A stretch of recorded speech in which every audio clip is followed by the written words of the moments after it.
guys, and welcome back to Autism and Exceptional Learner Elements. This is Natalia, and today I do want to review with you guys this amazing, powerful tool that I've created for you guys. So today we're going to be introducing Basic Skills Inventory Assessment. So I wanted to discuss with you a couple things as I created this assessment. One of the things that I have learned through working through Self-Contained Classroom is that when you get to know these kids, you either get a really good IEP that truly paints a good, accurate picture, or you have to do the guessing game. You have to figure out what works for this kid, what levels, how to differentiate for this child. So when I was creating this assessment, I had that in the mind, all the time, kind of remembering what are the things that I needed to assess in order to be able to help me understand how to work with this kid.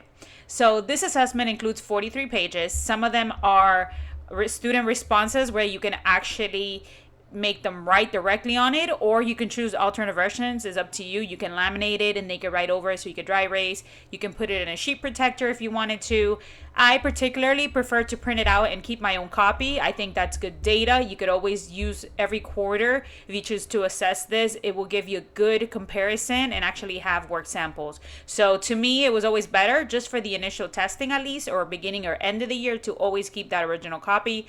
But again, to each his own. So whatever you prefer, I give you the choice to choose how to do it. Another thing about this assessment is that there are components that you can do receptively, and that means that you can have students point to it, especially if they're nonverbal or minimal verbal, or you can have them say it out loud orally. So again, expressively or receptively, it is your choice. You can assess multiple things. So I'm going to go over with you guys what those different aspects entails in this particular product and how you can utilize within your classroom. So the first thing, and I'm very big about it, and I think everybody is given an example of how to write their name. So I created this example page. This is not what you're going to use, obviously, but I wanted to show you what it looks like. And if you notice on the bottom, you're going to see where it says students response. Those are the pages that you want to use for students to write on, or those are going to be your dry erase, again, however you choose. So the first thing is you're going to write the model.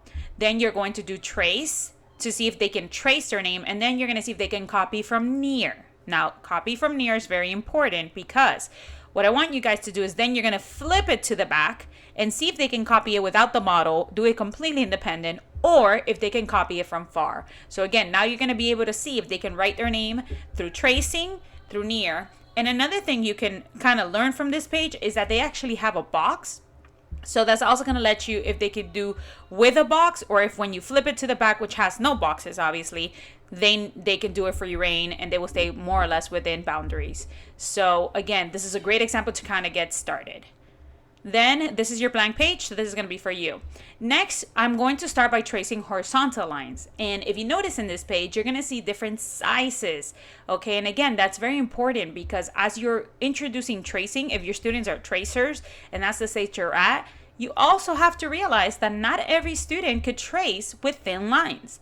So here you're going to be able to assess which type of thickness the students perform better at, okay? And I did give you the starting point and end point, because again, some of them need those visual cues. So you're also assessing for this. So sorry, let me go back down.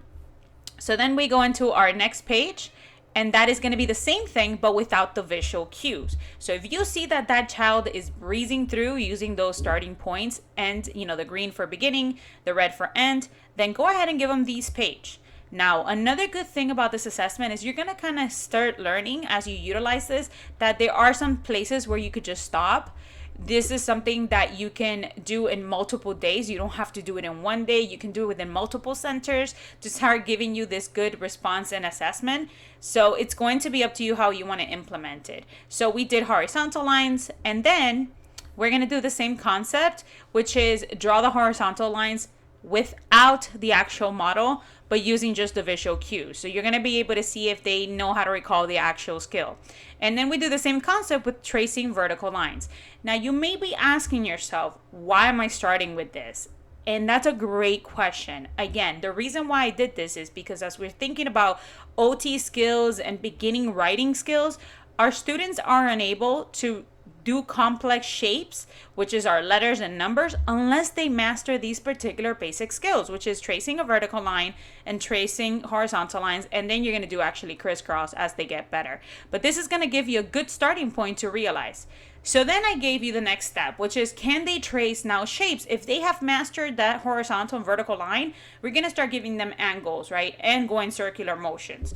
And another thing you can gain from this page is you're going to see which size is going to be more beneficial for your student. Are they performing better with a bigger size, which is all the way to the left, or are they performing with a normal size? So again, we go from, big to, normal, and small and medium. So again, you're going to be able to identify, and then you're going to do the circles, because remember, and again, you're going to start learning about this because I love combining all my fields together, is that our students are not going to be able to write letters and numbers unless we've mastered our lines and basic shapes. Okay, so I don't know why my computer keeps slipping back. Sorry about that, guys.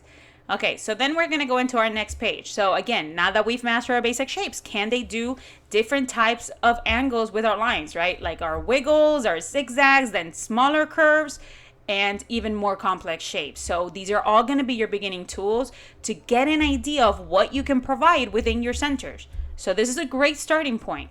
Now we're going to do cutting. So I made you guys this thick line in the middle so you guys can cut the page and then ask your students if they can cut those basic shapes. So now you're going to be able to identify which shape they're more likely to be able to cut. So what type of angles can they cut, or can they cut at all? And if your student is performing, like if they excel in this page, then you know what? I want you guys to go to the next page, which is going to be a little bit more elaborate. Is going to give them to cut lines, and obviously you want to cut the thick lines first and see if they can perform cutting even more complex. So if you're going to give cutting activities, now you can know, hey, this kid really is able to cut a more intricate design than your basic shapes.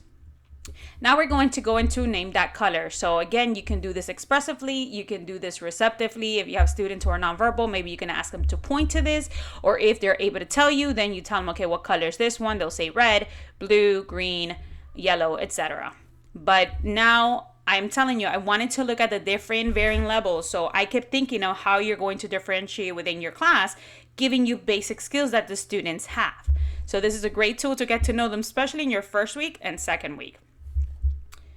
Man, this computer today. Okay, so you're going to do the colors, and now we're going to ask them. So this is a student response page. You're going to ask them to color. Now, I gave you guys the bottom because in case they do pick the wrong color, I wanted you guys to know what your directive was and what the instruction was for your students. So again, ask them to color in the box. Now, you're not only going to be assessing here. Again, this is a good note for you guys. You're not only going to be assessing what color are they doing and can they identify the colors, but now you can start seeing if they can color within boundaries. So this is another good trick to know if your student is able to stay within those boundaries. Next, we have shapes. So again, name the shape. Can they tell you the name of the shape, or can they point to it? Trace the shape. So now you're going to really get to see if they're able to elaborate.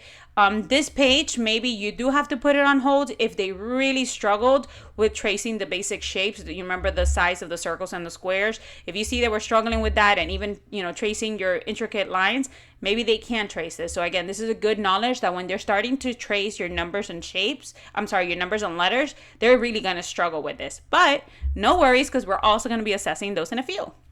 So now you're going to make them draw it.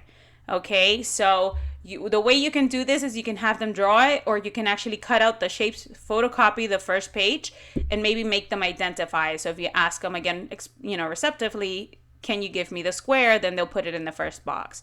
So that's another thing you can test. Again, trying to give you multiple ways to use this assessment is you can double copy this page and have one be the Velcro board, and the one with you actually cut up the shapes and make them match. So now you're going to be able to learn if they have one-to-one correspondence with your shapes. So here's your basic tools. I'm getting you ready so you can prepare for your centers, okay? Use all this information in multiple ways. So here now we want to start seeing if they can actually start reading some of these words.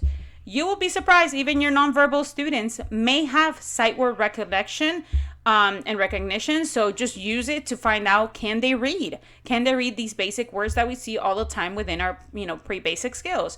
So can they do the color words? Again, either expressively reading them to you or pointing to them, and the shape words, okay? Now, here is another thing that I decided to test. A good note for you guys to kind of have in the back of your mind. I did them in order because a lot of times our students are rote counters, which means they count in order just by out of memorization. So I would recommend you have a paper to block the top and then retest the numbers out of order to really see if they are just memorizing the numbers in order or can they truly actually know those numbers. Then we're going to do our colors. Again, color the box. It actually went back. Sorry, guys. Then we're going to do tracing. Can they trace the numbers 1 through 10? And now can they write the numbers when you ask them? Okay, so that's another one. Then we're going to do the same thing with 11 through 20. So I wanted to give you at least all the way through numbers 1 through 20. So it gives you good activities to have in order and out of order. And then it's the same concept. Tracing. Then it's write the number. And then it's can you read the numbers, okay, in order and out of order. Because again, our kids are super smart. They will realize that was the 1 and then you had the 2 and the 3 and they were just going to read through because they're incredibly savvy like that. But again, now it gives you a different aspect to test out. Then I wanted to give you patterns. So the way I did the patterns, it is a color page. It is student response. You can make them draw it out or you can make them just do it orally. It is up to you. Or if you want to print this out twice and cut out the shapes so then they can actually put it on. Again, another multiple way of assessment. You decide however you want to provide this.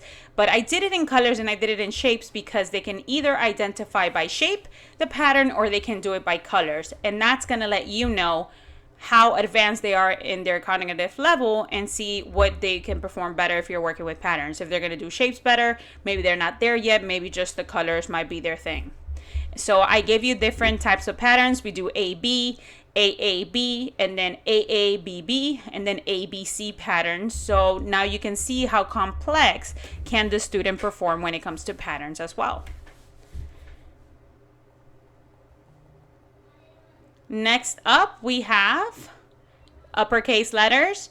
So again, in order and out of order. You can also test out the sounds. So whatever you prefer to use it, if we want to just do the letter name or the sound, you can do that. You can double cut these out and do matching to see if they have one-to-one correspondence as far as matching skills. And then this is an activity you can do within your centers. Tracing uppercase letters. Can they write the letters without, having the model there? Again, then you have the lowercase. You can have them in order and out of order. Then tracing the letters, lowercase, and then writing. So I did want to give you guys the option to do the write the sound. It is up to you if you want to utilize this page, but I did want to provide it to you. So again, you can document and progress monitor how they're doing with their sounds and actually writing them out as they hear them. Then this is another great tool. So I wanted to show you guys photo identification. I'm just going to show you the next page and picture identification. This is a tool that you want to use, especially when you're creating schedules, because if the student performs better with photo identification rather than that picture identification or icons, you're going to know that the schedules, it will be meaningless if they are not performing well with these icons. So I did want to give you guys this, and again, this could be either receptive or expressive. I try to give you very basic things and school related items because obviously this is something we're going to use more commonly within the class. And I just threw a few in there just to kind of throw it a little bit off, just to give you ideas and things. Okay. So last but not least, if your students are performing and you really are like, oh my God, this kid is wheezing through this and they're doing great, the next thing you need to do is you're going to do the sight work identification. So again, I wanted to give you guys a starting point. Do they have sight words in their, repertoire? Can they actually work with these? And this is an activity you can provide. And CBC words. So now you're going to be really testing if they knew their sounds. You can get all the way to this page and you're going to be testing the actual blending part of it if they know their basic sounds. So along with this is the last page. So it is 43 pages. Along with this, I wanted to give you a teacher record. So this is great for you. To actually document absolutely everything. It's great for your meetings. It's great for data meetings and for IEP writing. So again, this is a basic skills inventory that's going to give you overall general concept. And I did make it so it already has kind of like the number out of and the percentage. So you'll have to figure out the percentage. But everything is set up in 2 pages. So you can print it back and forth or staple it through, however you prefer. And then after that, I created a student individual profile to go along with it. So if you just want to write the percentages or the note, for that, you'll get to see it across the entire quarter. So if you want to do this progress monitoring tool and do it at the end of every quarter to see how far the students have gotten, or if you want to go ahead and do it maybe like beginning of the year, end of the year, I do provide the PDF and the editable format for the student profile.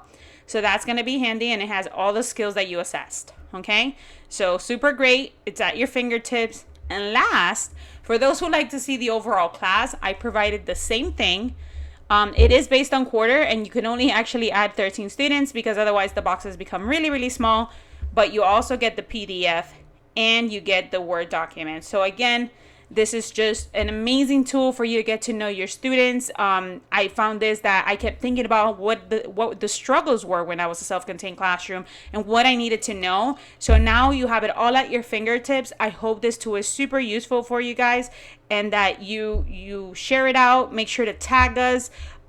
Take pictures while you're using it with your students. I definitely want to hear your feedback. So don't forget to follow us at www.facebook.com/Autism Elements and make sure to subscribe to all of our social media so you can get all of our updates. Thank you and have a wonderful day.